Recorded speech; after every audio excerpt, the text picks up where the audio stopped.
Donc, nous allons, le docteur Masson-Seyer et moi-même, vous présenter l'unité médico-judiciaire du département de l'Ain. Donc, tout d'abord, peut-être vous redire ce que c'est qu'une unité médico-judiciaire. Donc, c'est un lieu où le médical collabore étroitement avec le judiciaire sous l'autorité du procureur de la République dans le début de l'enquête pénale. C'est un lieu où il va y avoir les examens médico-légaux et puis l'audition de la victime. La particularité de l'unité médico-judiciaire du département de l'Ain, c'est qu'elle est spécifique pour les mineurs. Alors, historiquement, cette unité médico-judiciaire est devenue une unité médico-judiciaire mineure, pas par hasard.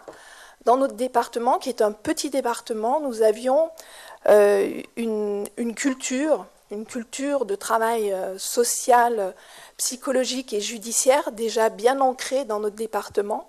Et depuis de nombreuses années, 5-6 ans déjà avant l'ouverture de l'unité médico-judiciaire, qui s'est ouverte en 2006, nous avions un groupe de travail pluridisciplinaire entre les magistrats du parquet, les magistrats du siège, le conseil général, l'éducation nationale, les médecins du département, tous les professionnels qui étaient amenés à un moment donné à rencontrer un enfant victime. Qu'il ait été victime par ailleurs de violences physiques, de violences psychologiques ou de violences sexuelles. Et il nous apparaissait opportun et important de permettre que l'enfant n'ait pas, dans un premier temps, à redire systématiquement ce qui avait pu lui arriver. Et on se rendait compte, chacun de notre côté, sur le terrain, que ces enfants, malheureusement, devaient répéter et aller vers les professionnels qui, eux-mêmes, à leur tour, allaient expertiser leurs paroles pour transmettre cette même parole à un autre professionnel.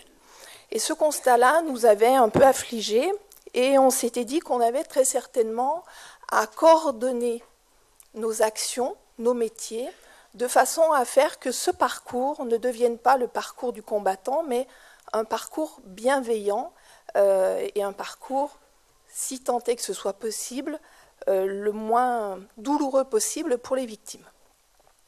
Donc ce faisant, ce travail s'est élaboré, on se voyait une fois par mois, on était une 50aine autour de la table, et puis s'est dégagé de ce travail de réflexion un guide des démarches départementales sur les bonnes pratiques professionnelles en vue de l'accompagnement des victimes mineures. Et ce faisant aussi, bien évidemment, il nous est apparu qu'il nous manquait un certain nombre d'outils, dont un lieu d'accueil de cette parole de l'enfant spécifique, puisque jusque-là, la parole des enfants était récupérée dans les gendarmeries ou dans les commissariats, avec les conditions que vous devez connaître un petit peu les uns et les autres. Donc ce constat nous a amené à penser la création d'un lieu spécifique, mais qui dit lieu spécifique dit effectivement des problèmes financiers, puisque créer un lieu, c'est effectivement de l'argent. Et donc on a commencé à promouvoir effectivement le besoin de cette unité. Et puis nous avons eu la chance, il faut peut-être avancer un petit peu jusqu'au... encore. Ça, on y reviendra, c'est l'unité en elle-même, juste après peut-être. Voilà. Nous avons eu la chance, courant 2004, 3-4, je ne sais plus exactement, que nos propositions soient reprises par l'ODED, l'Observatoire national de l'enfance en danger, qui a inscrit dans ses propositions la création d'une unité médico-judiciaire mineure spécialisée dans le département de l'Ain. Alors, tout ça, bien évidemment, ne s'est pas fait sans cadre, et le cadre législatif qui nous a accompagnés sur ces années 97-2005, c'est essentiellement la circulaire de 97, qui préconisait effectivement que les pôles hospitaliers accueillent les victimes d'infractions sexuelles, la loi de 98 qui a permis effectivement l'audition filmée des mineurs, et puis la circulaire de mai 2005 qui, elle, a préconisé un grand nombre de choses en vue d'accompagner mieux les victimes, mais particulièrement le fait d'améliorer la technique des auditions des mineurs et de mieux former les policiers, les gendarmes et tous les professionnels amenés à s'occuper de l'audition des mineurs. Donc le cadre législatif étant là, le département nous suivant, nous avons pu monter en 2006 l'unité médico-judiciaire. Donc peut-être si on peut revenir sur les premières diapos pour que je vous présente donc ce lieu. Juste rajouter, on a eu la chance aussi d'avoir un directeur hospitalier qui était très coopérant et qui nous a mis des locaux dans un bâtiment tout neuf de l'hôpital de Bourg où on est quand même très bien logé. Peut-être, est-ce que tu peux présenter alors ? Alors là, donc c'est l'unité qui fait partie à côté du service de pédiatrie et en dessous du service de gynécologie, puisqu'à Bourg-en-Bresse, ils ont créé un pôle mère-enfant qui doit dater de 2003 ou 2004 et qui est très très fonctionnel. Donc il y avait déjà, la salle avait été pensée, la salle de Vitre-Santin d'audition avait été pensée avant et il a été agrandi pour faire un petit salon d'accueil que l'on voit dans la diapositive d'après. Là, c'est le couloir où il y a eu des peintures. Voilà le petit salon d'accueil, d'attente des familles. Voilà, où les éducatrices reçoivent les familles. Diapo suivante. Donc là, c'est la salle avec la vitre Santin technique, derrière laquelle l'éducatrice ou l'assistante sociale ou la psychologue de l'équipe aide la policière ou le policier ou le gendarme à faire l'audition qui a une oreillette. Donc dans la salle d'après, on doit voir la salle d'audition elle-même. Donc on aperçoit tout au fond, en dessous des pluches, une petite caméra où l'enfant est filmé. Il est donc dans une pièce où il y a des Playmobil, plein de petites choses en attendant d'être auditionné quand il y a un petit peu d'attente. Et c'est donc ici qu'un gendarme ou un policier, seul avec l'enfant, fait son audition avec les conseils derrière la vitre Santin du personnel de l'UMJ. Voilà pour la présentation des lieux, mais plus fondamentalement, l'objectif de l'unité médico-judiciaire, c'était de créer un lieu neutre, un lieu unique et permanent, destiné à la prise en charge spécifique des victimes impliquées dans des procédures judiciaires relatives à des faits de violence psychologique, physique et sexuelle. Notre objectif aussi, c'était de permettre à l'enfant victime d'être entendu dans des conditions adaptées à sa minorité et au fait qu'un mineur victime, pour nous, c'était avant tout un être en souffrance avant que d'être un sujet plaignant et qui nous apparaissait qu'il était important de le considérer premièrement dans cette dimension soignante, souffrante, plutôt que dans la dimension « j'ai quelque chose à dire et je viens me plaindre de quelque chose ». L'idée aussi, parce que par expérience, on était parfois étonnés et un peu stupéfaits de la façon dont les enfants étaient accueillis dans les commissariats et les gendarmeries. Il y avait vraiment la volonté d'améliorer la qualité des auditions.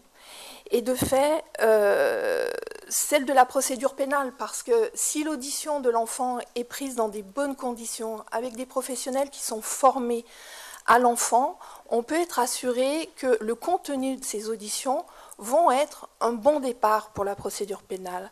Donc l'idée de ce travail-là, c'était à la fois pour nous, soignants, travailleurs sociaux, permettre que l'enfant ait un meilleur accueil au moment de la prise de sa parole. Et puis pour les juristes, pour les professionnels du droit, le procureur, etc., c'était permettre que la parole de l'enfant soit techniquement suffisamment bien prise pour que les procédures soient bien engagées.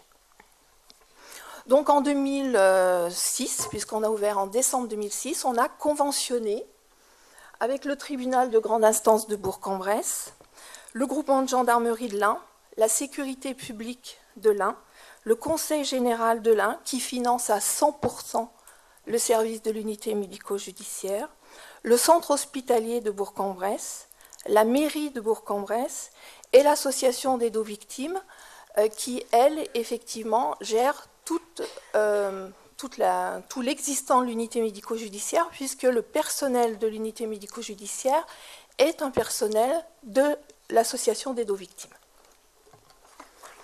Alors, dans cette convention, on a un article 10, si vous pouvez...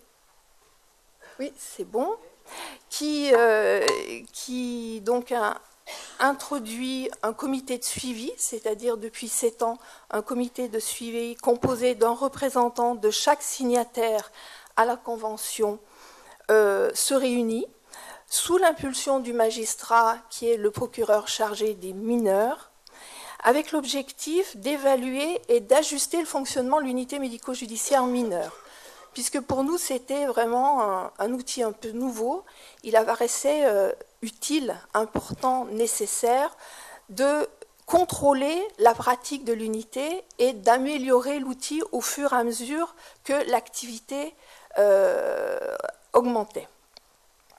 Donc, par exemple, en 2014, on a dû rajouter un article 14 d'ailleurs, car dans les besoins qui se faisaient ressentir tout doucement, on se rendait compte que les auteurs mineurs étaient aussi des enfants qui étaient entendus dans des conditions qui n'étaient pas bonnes. Et on a pensé qu'il était opportun de penser l'enfant qu'il était avant que l'auteur qu'il était.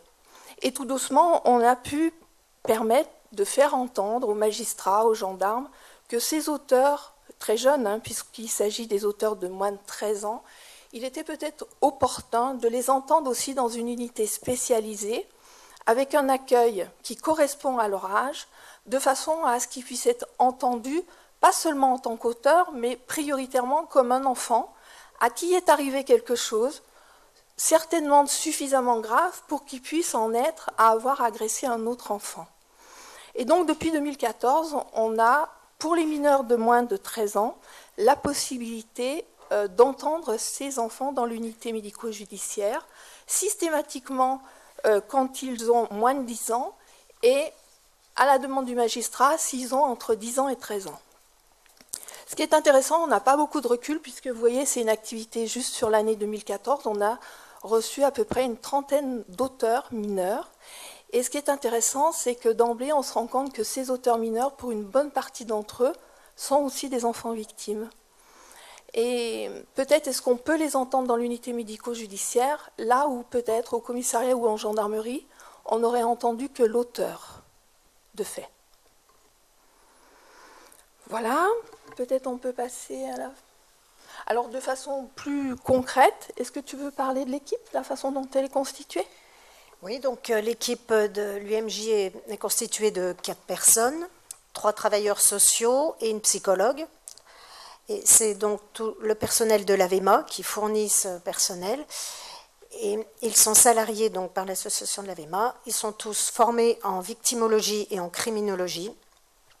Ils sont présents sur l'unité médico-judiciaire, donc sur l'hôpital de 9h à 18h, en binôme.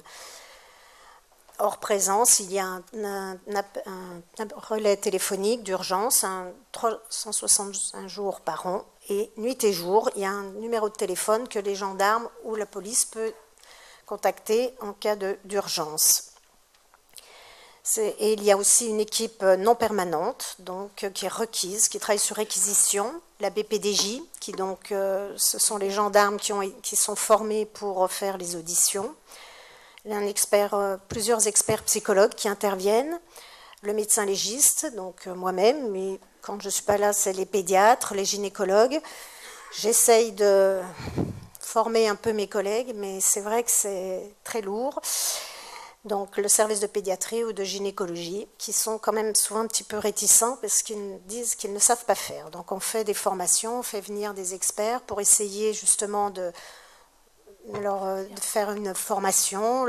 Ils ont très peur de ces examens, donc souvent ils m'appellent en me disant qu'est-ce qu'on fait. Enfin, c'est un peu compliqué d'arriver à intégrer mes collègues dans cette activité. Les gynécos disent les petits, nous on veut pas. Les pédiatres disent mais nous le côté gynécologique d'une petite fille de 4 ans on ne connaît pas. Donc il faut arriver à transmettre. On ne peut pas seul faire tourner une unité médico-judiciaire, donc il faut de la relève. J'essaye aussi de voir, comme là il n'y a pas très longtemps pour une affaire de bébé secoué, de discuter avec les internes pour essayer chez les jeunes de donner cette envie. Mais on s'aperçoit qu'ils pensent que leur propre examen n'est pas valable parce qu'ils ne sont pas experts, parce qu'ils ne sont pas légistes. J'ai beau leur expliquer que c'est la médecine comme une autre et qu'il faut qu'ils fassent leur expérience avec ça tout en demandant des conseils, mais c'est compliqué. Bien, donc comment est-ce que ça fonctionne l'unité médico-judiciaire? Tout le monde ne peut pas téléphoner à l'unité médico-judiciaire, quelques travailleurs sociaux que ce soit, pour dire voilà j'ai un enfant qui vient de parler et il faut qu'il soit entendu. Simplement par mail ou par fax, avec une demande très spécifique qui est à la fois d'entendre l'enfant avec un délai déterminé sur la réquisition, c'est moins de 8 jours si c'est une urgence, la journée s'il y a besoin, 15 jours, un mois si effectivement la situation permet que ça puisse attendre un mois, et toujours moins de 3 mois quoi qu'il en soit. Sur la réquisition, il est signifié par le procureur sa demande d'examens médico-légaux et sa demande de prélèvement éventuellement et sa demande d'expertise psychologique. Ce qui fait que quand la réquisition arrive à l'unité médico-judiciaire, nous avons l'équipe à d'emblée la totalité des actes qu'il va falloir qu'ils mettent en mouvement dans le délai qui leur est imparti. Alors, dans le même temps, les brigades de gendarmerie ou le commissariat, puisque chez nous on a 2 commissariats et une vingtaine de gendarmeries, en charge des enquêtes, se mettent en lien directement avec l'unité médico-judiciaire en vue d'organiser l'accueil de l'audition et les examens. Une fois que la gendarmerie et l'unité s'est entendue sur le rendez-vous, l'équipe de l'UMJ organise la venue du docteur Masson-Seyer et les gendarmes préviennent la famille du jour et de l'heure de l'audition. Alors, concrètement, comment ça se passe quand l'enfant et sa famille arrivent dans les locaux de l'unité médico-judiciaire? L'équipe de l'UMJ accueille l'enfant seul lorsque les agressions sont intrafamiliales et avec sa famille lorsque cette dernière n'est pas concernée par les faits. Vous verrez, tout à l'heure, on a fait une dernière fiche récapitulative statistique. 94% des enfants qu'on a rencontrés sur les 7 années d'activité connaissent leurs agresseurs. Pour un grand nombre, ce sont des agressions intrafamiliales. Donc on a souvent de la difficulté à faire comprendre, même à des gendarmes, qu'un enfant qui a été victime ne doit pas être accompagné par son parent agresseur, parce que ça rend les choses compliquées. Et tout ça n'est pas si simple à faire comprendre. Mais voilà, tout doucement, on va y arriver, j'imagine.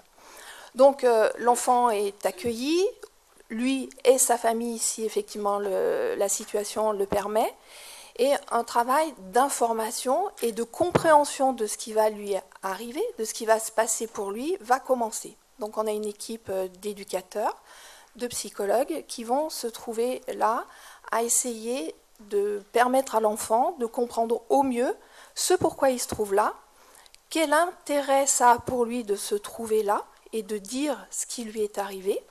Et puis pour ce faire, on va lui permettre de se de se familiariser avec les lieux. Donc on lui fait visiter la salle dans laquelle il va être entendu, mais aussi la salle technique, de façon à ce qu'il s'aperçoive effectivement de l'environnement dans lequel il va être. Et puis on va passer à l'audition, donc avec la présence d'une des personnes de l'unité médico-judiciaire dans le petit local technique que vous avez vu tout à l'heure sur les photos, parce qu'à ce moment-là, une autre fonction de l'unité médico-judiciaire, c'est d'assister techniquement les gendarmes et les OPJ du commissariat sur les techniques d'audition. Parce que parfois, on entend des enfants très très jeunes, et il est vrai qu'ils ne sont pas forcément formés à entendre des très très jeunes enfants. Et donc, de temps en temps, il est opportun de venir leur donner un petit coup de main, ne serait-ce que sur le vocabulaire qu'ils peuvent être amenés à choisir. Voilà.